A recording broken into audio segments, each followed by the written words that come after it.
the collecting duct, like I said, 4 times more concentrated, because hopefully by the time we get done and get to the end of that collecting duct, we're only down to the 1 to 2 liters per day getting pushed into the bladder.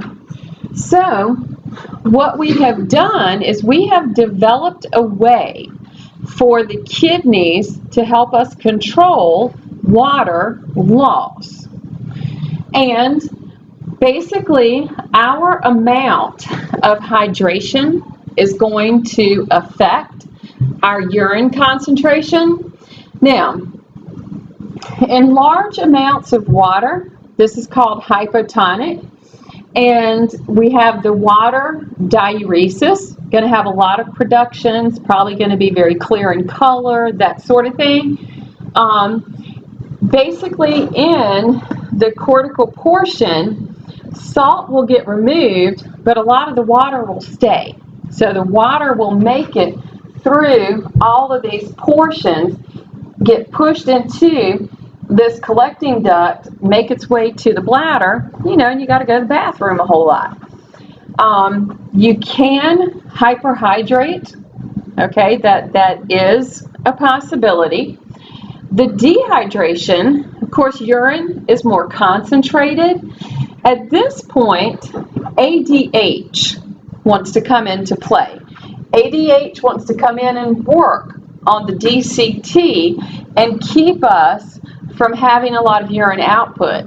So that means what gets reduced in this collecting duct, because of what's happened in the DCT, it's going to be even less, and your urine output becomes very low.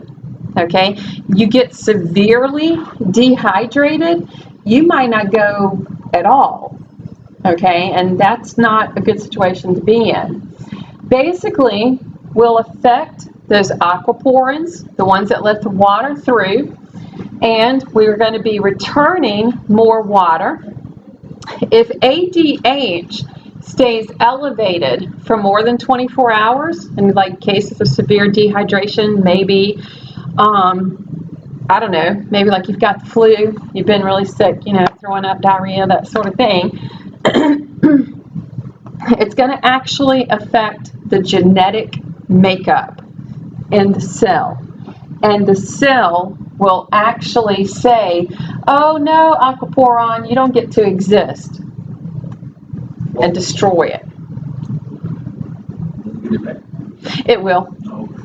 When you're rehydrated, the genetics will say, wait a minute, I got to move more water and produce aquaporins back into, because of the water volume in your body. Isn't that kind of cool? Now, something that your textbook gets into a lot of information about, I want to keep it kind of on a level that is not getting you into it. I just kind of want you to see why we have what's called the counter current multiplier. Remember that osmotic gradient that I mentioned in the medulla? Okay?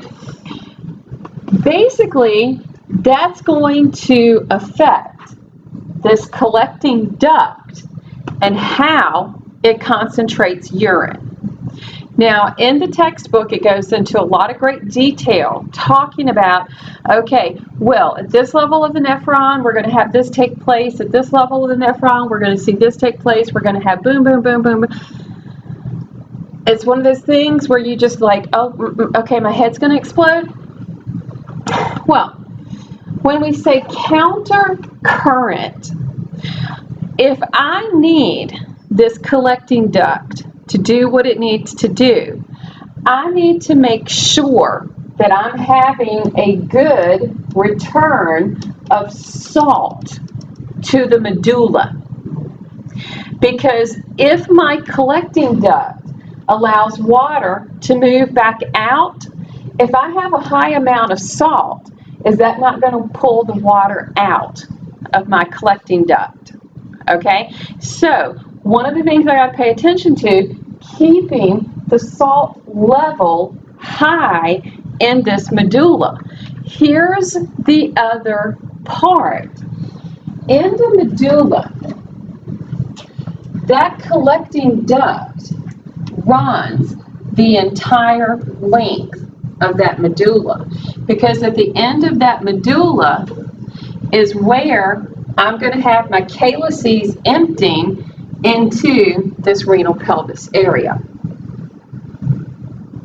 So if at the top of my medulla I'm a little concentrated, some water will move out, right? As I continue to dip down,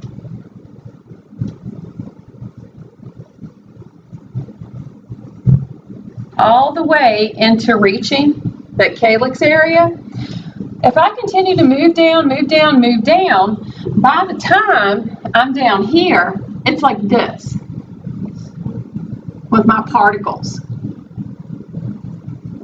So basically, as I go from this upper portion of the medulla to the lower portion of the medulla, if I'm increasing particles, increasing particles, increasing particles, I'm going to see more water move out, therefore making it at the end 4 times more concentrated than when it started. Does that make sense? Okay, so it's called countercurrent multiplier. Multiplier because I increase my particle count. Okay, countercurrent because I've got water moving out, but then if I've got some wastes that are here in the medulla, they can move in and become part of the urine. That's basically what it's trying to tell you, okay? But it goes through this much information to tell you that, okay? So the purpose of this countercurrent multiplier, and I know people don't like to hear this, but hey, it is what it is, okay? We had to adapt to living on land, okay? And when we were living in the water, we didn't have to worry about having to conserve water, okay? But the movement from life onto land, we had to learn, or the organism had to learn how to conserve water. Do what? Yes. In other words, because you know, evolution and the theory of evolution, okay, the movement from living in water to land, okay, that organism had to learn how to conserve water and not lose it. So this is what we get to see happen now that we have these mechanisms in place. So as you move through this tubule system, as you go from basically the upper portion of the medulla to the lower portion of the medulla, okay, we're going to see look at how much this water, okay, gets to move out, how much we get to return salts, okay. That's increasing my particles and allowing water to move out, okay. So even though you're seeing all these numbers, now this is stretched out and it's showing a relationship between this tubular system to the capillary system, okay? Even though it's showing you lots and lots of numbers, okay, those numbers become effective when looking at testing renal function, all right? Because they're going, and it's just that it basically tells the stuff that we've talked about. The salt's moving, water's moving, glucose following sodium, that sort of thing, okay? That's all these pictures are showing you, okay? Not asking you to remember any of this. Just to understand that concentration gradient has to increase the further we move down the medulla, okay? And we did this, okay? We adapted, it's been adapted so that we don't lose water because we no longer live in water. We live in land. And those numbers are important because they become useful when testing the kidneys. Checking your urine, okay? Used to be you go to the doctor and they just automatically expected a urine sample, okay? Now it's almost like you got to ask them, okay? You know, can you check my urine? All right, and then you know you got all the little dipsticks and stuff like that now. When we do a physical examination and check the chemicals of urine, you're doing a urinalysis. Very common test. What it looks for: the appearance, the color, the odor. That's indicative of certain chemicals. They do a specific gravity, maybe. They'll do they might. Osmolarity, pH, chemical composition. In your textbook, there is a list of how these numbers should look, the norms for those numbers. The volume that should be normal per day, 1 to 2 liters. Okay, women usually have more output than men.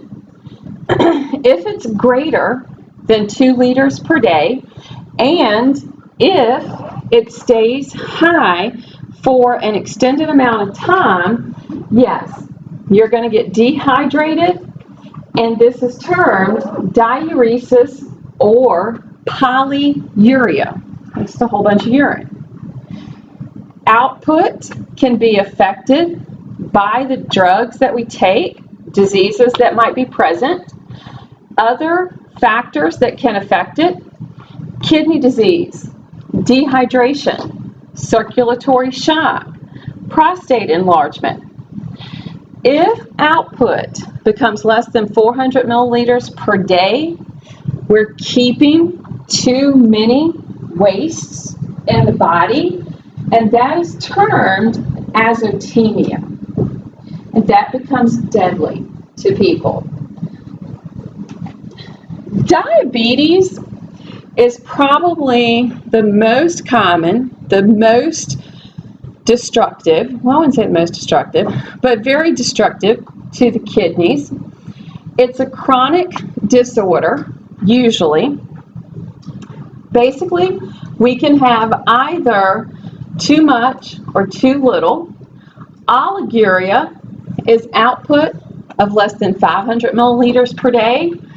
Anuria, you're not hardly going to the bathroom at all. Your output is very minor. There are actually 4 types of diabetes. We have diabetes mellitus 1 and 2, okay, type 1, type 2, the ones that we hear about the most. Type 1, usually being more severe, usually starts early in life, okay, usually insulin dependent. Type 2, situational, basically your life factors contribute to it, may or may not be insulin dependent. We have gestational diabetes, and I think they're finding that women who suffer from gestational diabetes become more prone to type 2 later in life. Don't quote me on that, I have to go back and look it up. But basically, there's high glucose levels in the tubular fluid, and then we end up having that because the glucose level is high in the blood, because insulin is not working correctly or insulin's not present at all. Well, it's not that it's not present, it just may not work at all. Okay, and then, or other cases for diabetes type 2, it just may not be functioning correctly. Now, the fourth type is diabetes insipidus. This is where it's based on the amount of urine that's being put out. You're usually passing more than 2, actually it gets to be 6 to 8, 10 liters per day of urine that you're putting out, and it's very life disruptive, okay? And it's due to ADH. ADH we're not getting enough of, okay? Usually what'll happen, we get more water, get a lot of urine being passed, and once it gets diagnosed, people have to go on a medication for the rest of their lives to control it. Diuretics, those are chemicals that can increase urine volume. Usually you hear about those being used for people with high blood pressure. There are some that are called a loop diuretic. For example, Lasix. Ever heard of that one? Okay, people being on that. This one acts directly on the loop of the nephron. That's the only portion. Basically, it works at the level of these proteins, these transport proteins. I mean, that just kind of blows my mind. Affects the countercurrent multiplier. You get more urine produced. You get more going to the bathroom. Hopefully, that will bring the blood pressure down. That's the overall goal. When we look at renal function test, we do that to see if a kidney disease is present, what's the severity of that kidney disease, and then if there's treatment, monitoring the progress. With the kidneys, unfortunately, a lot of times there are things that can help, but kidney disease usually tends to progress as time moves forward.